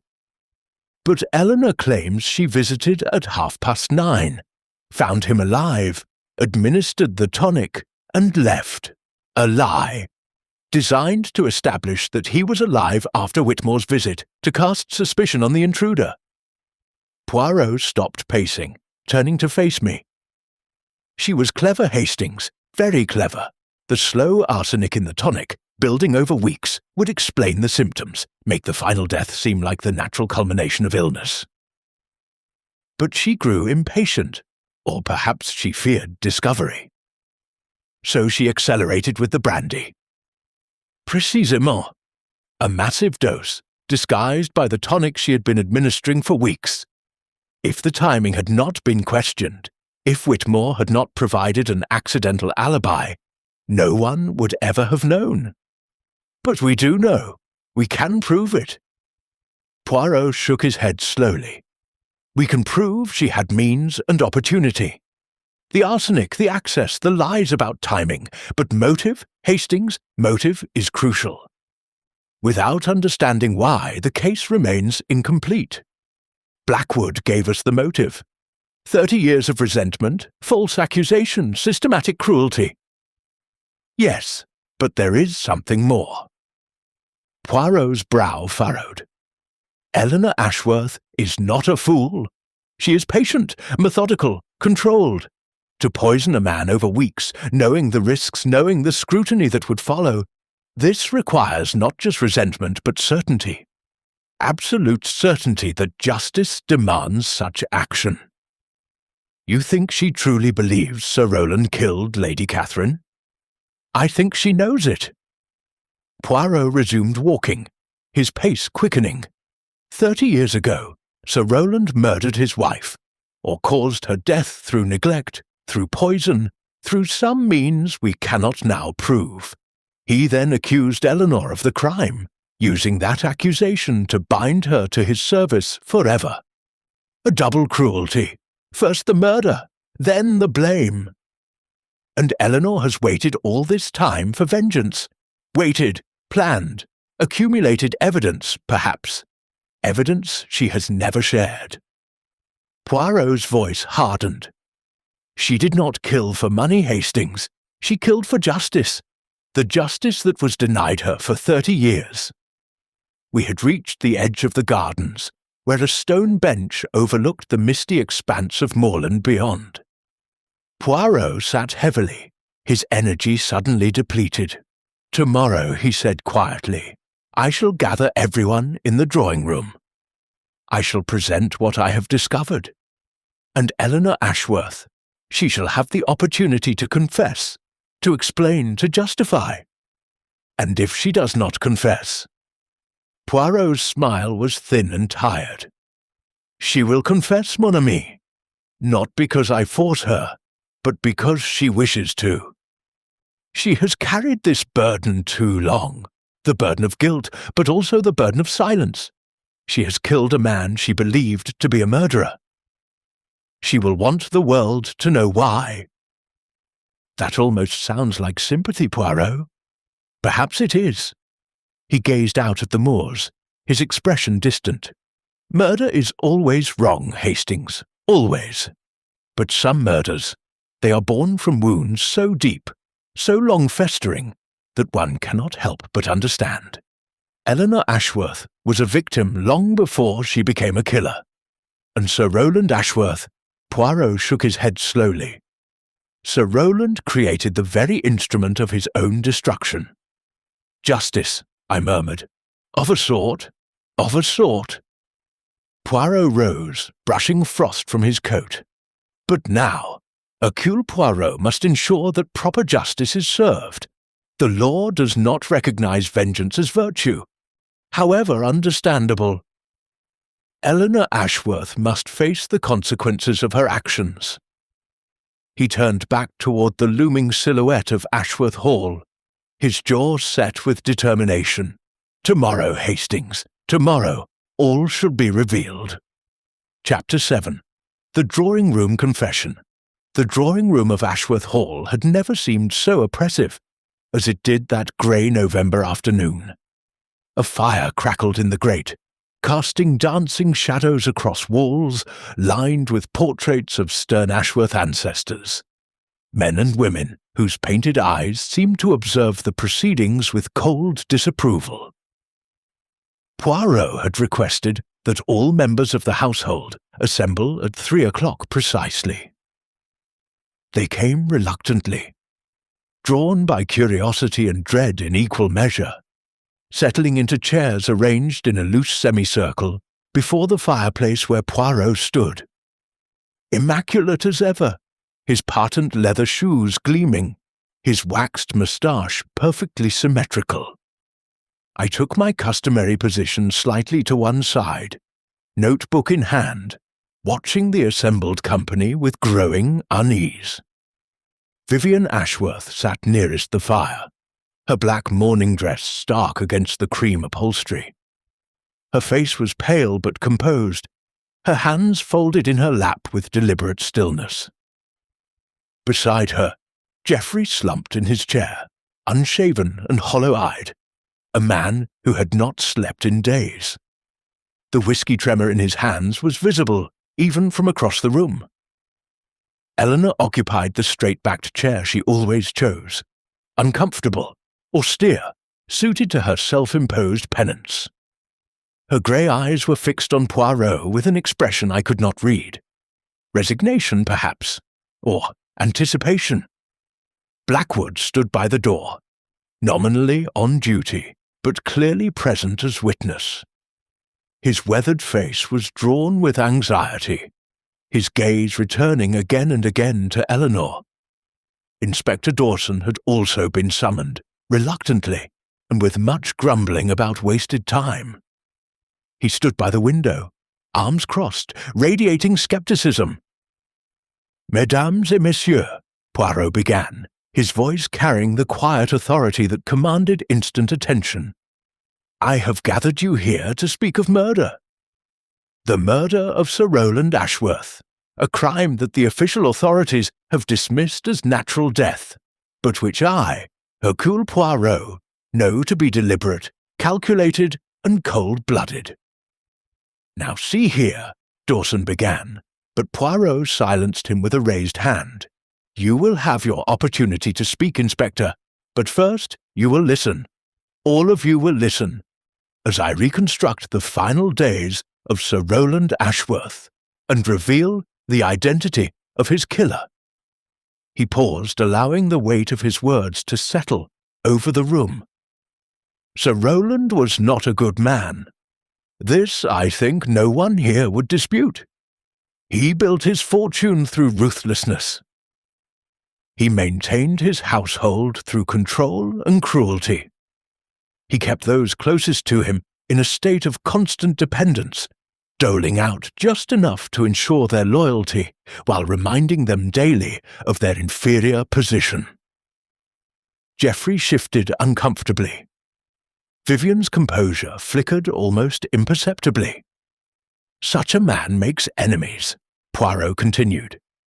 "And in this room, I find no shortage of those who might have wished Sir Roland dead." He turned first to Vivian. "Madame Ashworth, the young widow who married a wealthy man 40 years her senior. You inherit the bulk of the estate.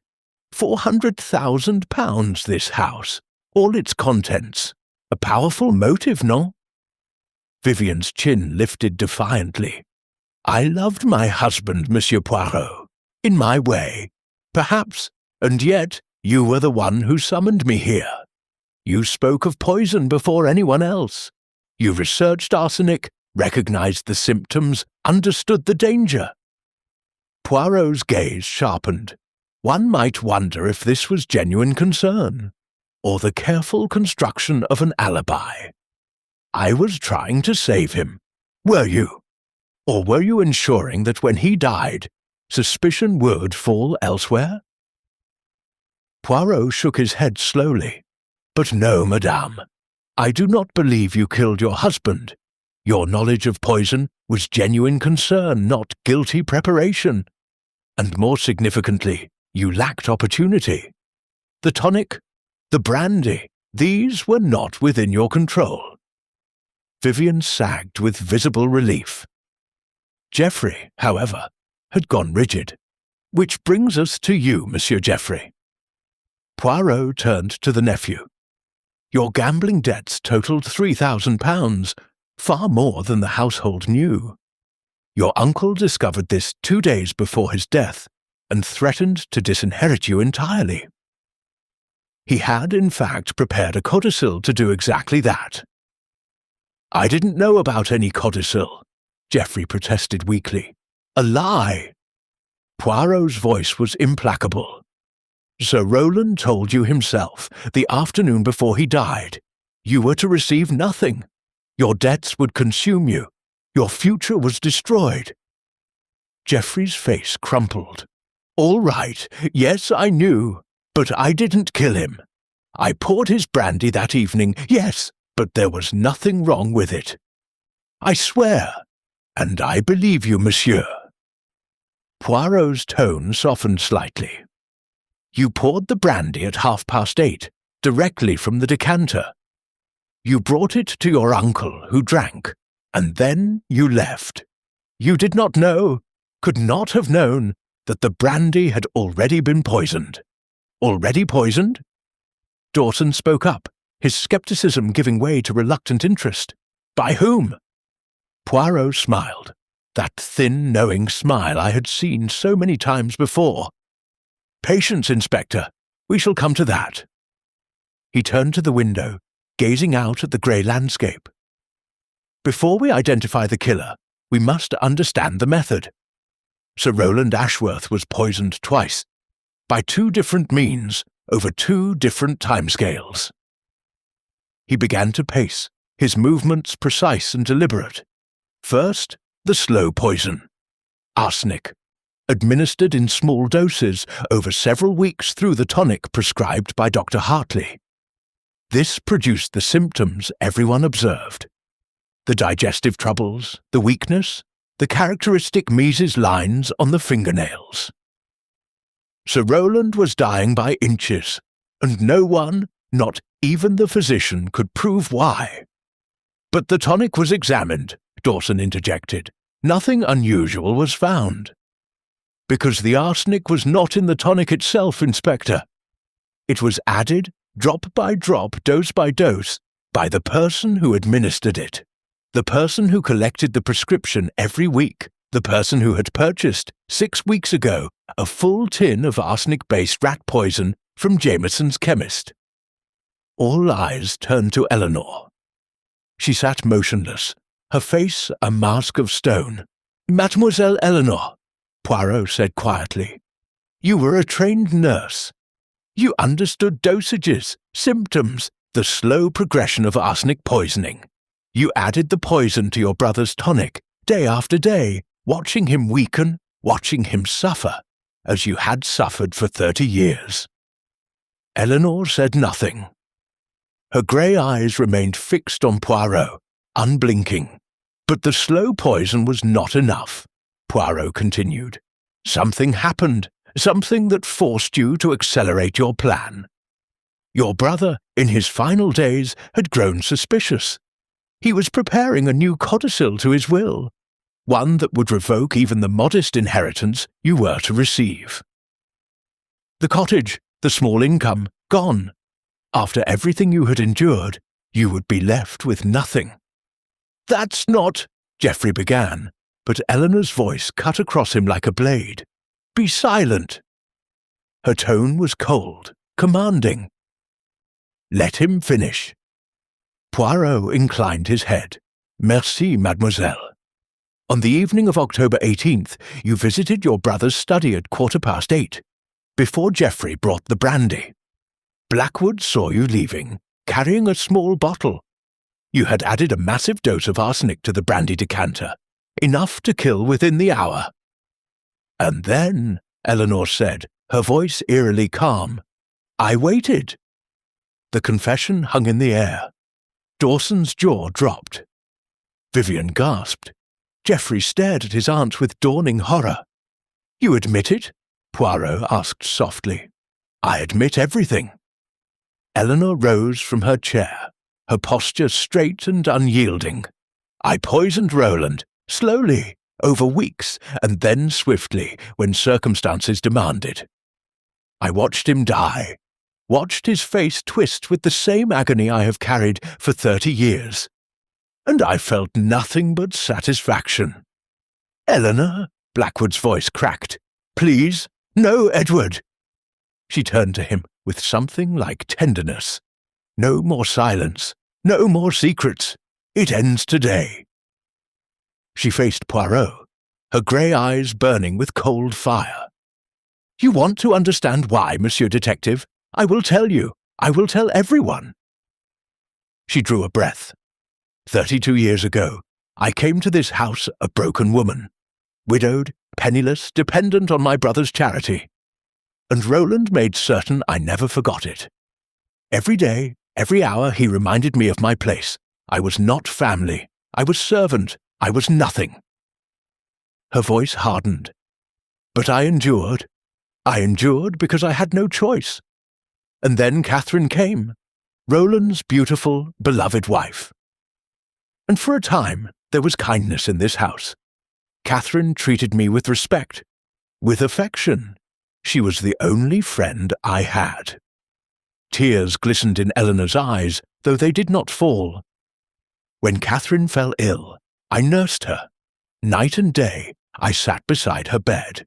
I watched her waste away, helpless to stop it. And when she died, Eleanor's voice broke, then steadied. When she died, Roland accused me of murdering her. It was a lie, Blackwood said hoarsely. I always knew it was a lie. Of course it was a lie. Eleanor's laugh was bitter. Roland killed Catherine himself.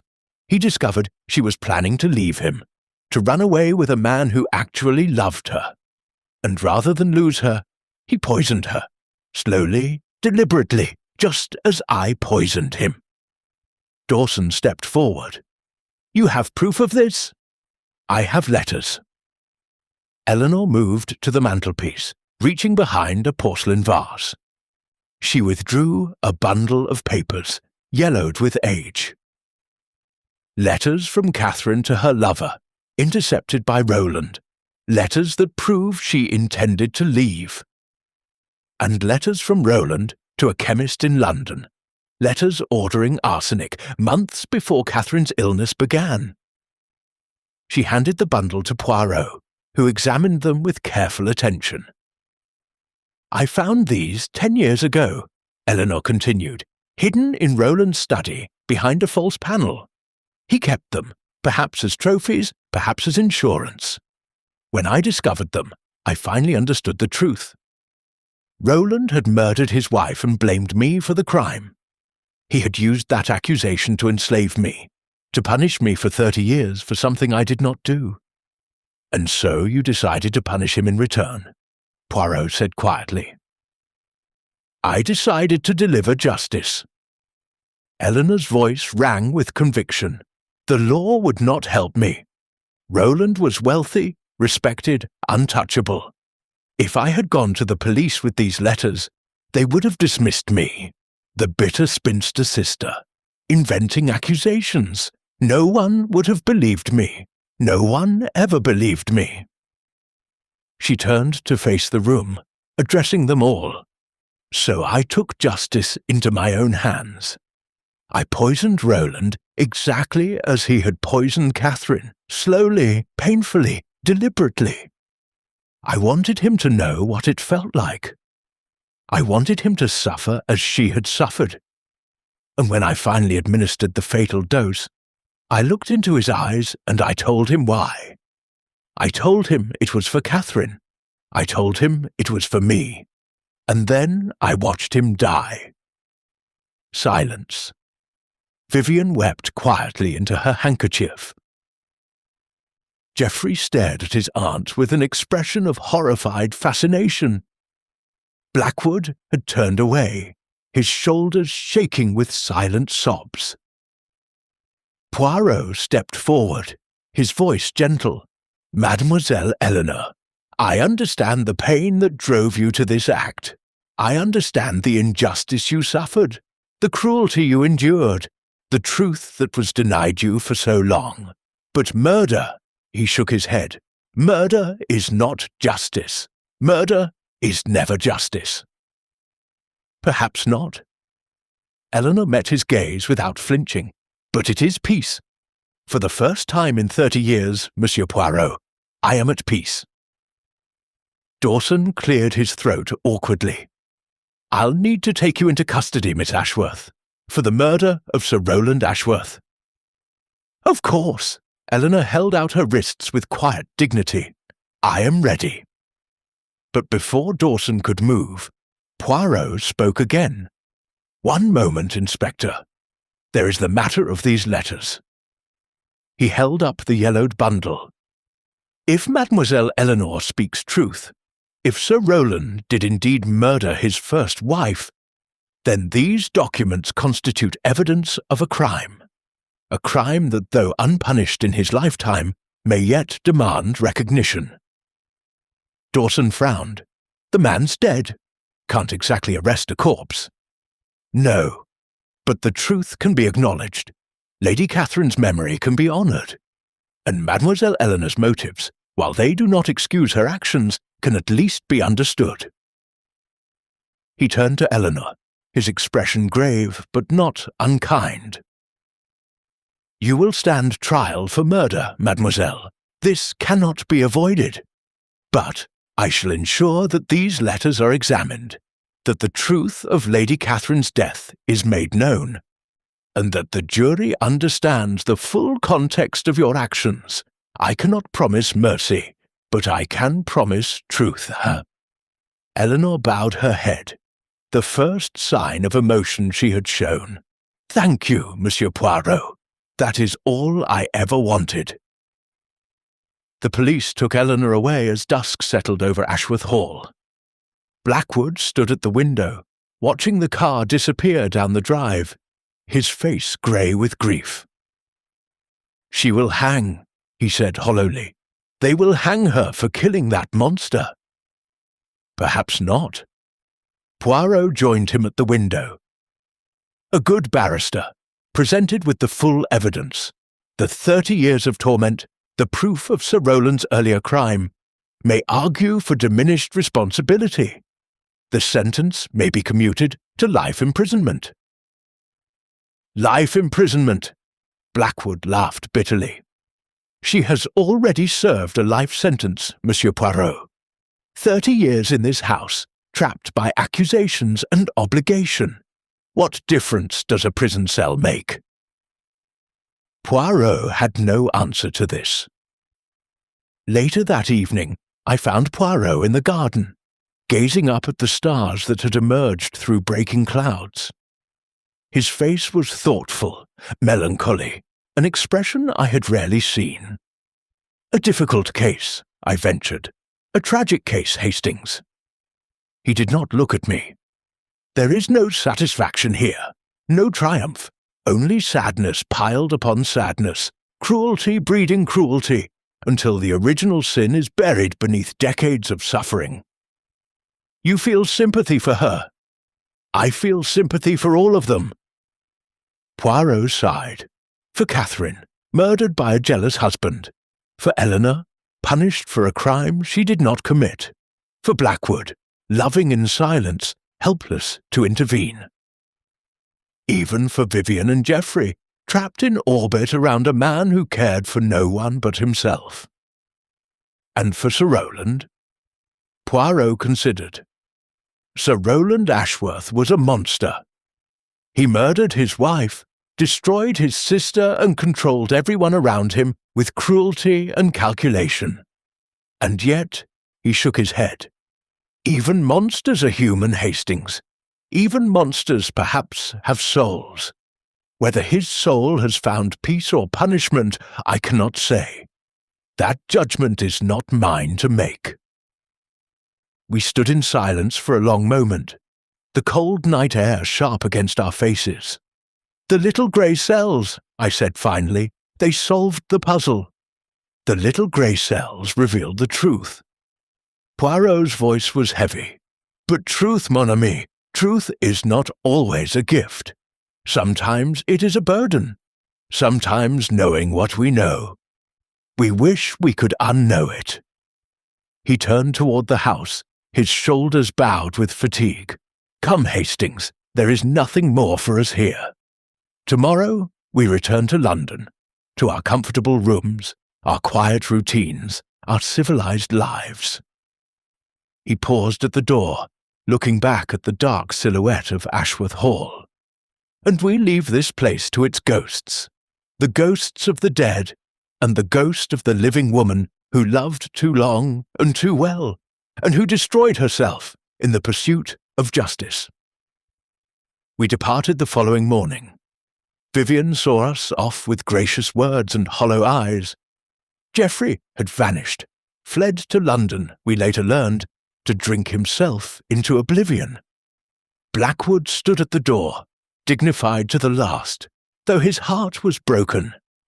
As our taxi wound down the drive, I looked back at Ashworth Hall, at its ivy-covered walls and Gothic spires, its windows glinting in the pale autumn sun. "Will she hang?" I asked. "I think not." Poirot's voice was quiet. "The evidence of Sir Roland's crime is strong. The jury will see not a cold-blooded murderess, but a woman driven beyond endurance by 30 years of injustice. They will understand Hastings, as I understand, and understanding, perhaps, breeds mercy. Justice, then, of a kind." Poirot smiled, a sad, weary smile that held no triumph. "Justice, Hastings, is a complicated thing. The law demands punishment. The heart demands compassion. And the truth," he sighed, "the truth demands only that we see clearly and judge fairly, and remember that even in the darkest of crimes, there is often a glimmer of humanity struggling to be heard." He settled back into his seat, closing his eyes. "There is no greater crime than to kill for silence," he murmured. "But sometimes, mon ami, sometimes silence is the cruelest weapon of all."